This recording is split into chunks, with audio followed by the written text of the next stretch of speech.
There was a movie that was inspired by a case of yours. Mm-hmm. A movie starring Tom Cruise called A Few Good Men.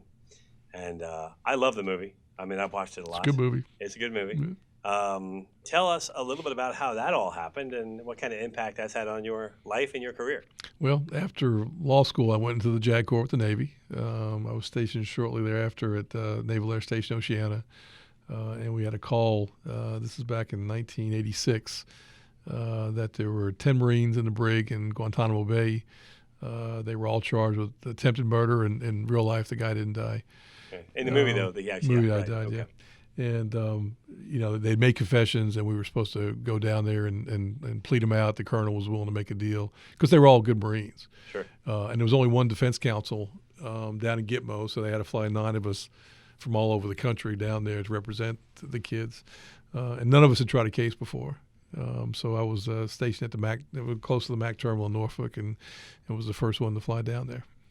And is the movie, for people that have seen it, how similar is it to other than, of course, the guy in the movie died and he didn't die in real Right, it was life? no Demi Moore, so but after that, but it was probably, it was probably 50% true. I mean, the colonel played by Jack Nicholson was probably the most realistic character. 7 of the kids took the administrative discharge that the colonel offered and went home, and my client and 2 other ones we ended up going to court.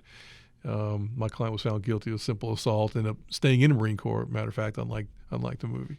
So you wanted the truth. Yeah, I did. As it turns out, you could handle it, right? You were But I able to got handle the truth. Yeah, That's and you were right. able to handle the truth. That's very good. But that's not the only case you've had that's made some national headlines. I also know that you've been on a few talk shows, including Montel Williams. Mm-hmm. I know that according to my notes, my researchers do a pretty good job. You were interviewed by E! Entertainment Television. Been on a few different national news broadcasts.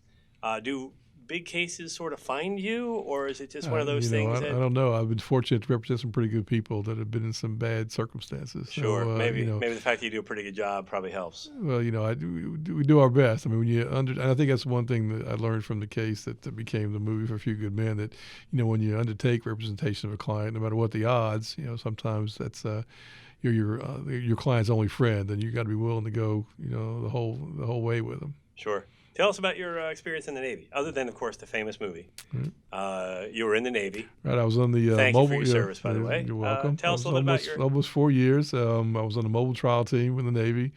I was a defense counsel for half that time and a prosecutor for half the time. But we would fly out to all the aircraft carriers, try cases. On board ship till midnight. 7 days a week. It was a great experience. Got great trial experience. At that time, there was. I guess 22 defense counsel at the NILSO. Every kind of major crime you could think of, we were dealing with. And you have you met one of your partners, I guess, in the Navy. Dave Russotto, right? Dave was one of the lawyers I trained before I got out as a prosecutor. Good guy. We stayed in touch. Just a hard-working, honest guy. And I knew one day that if I ever started a firm, I'd want him to be a partner.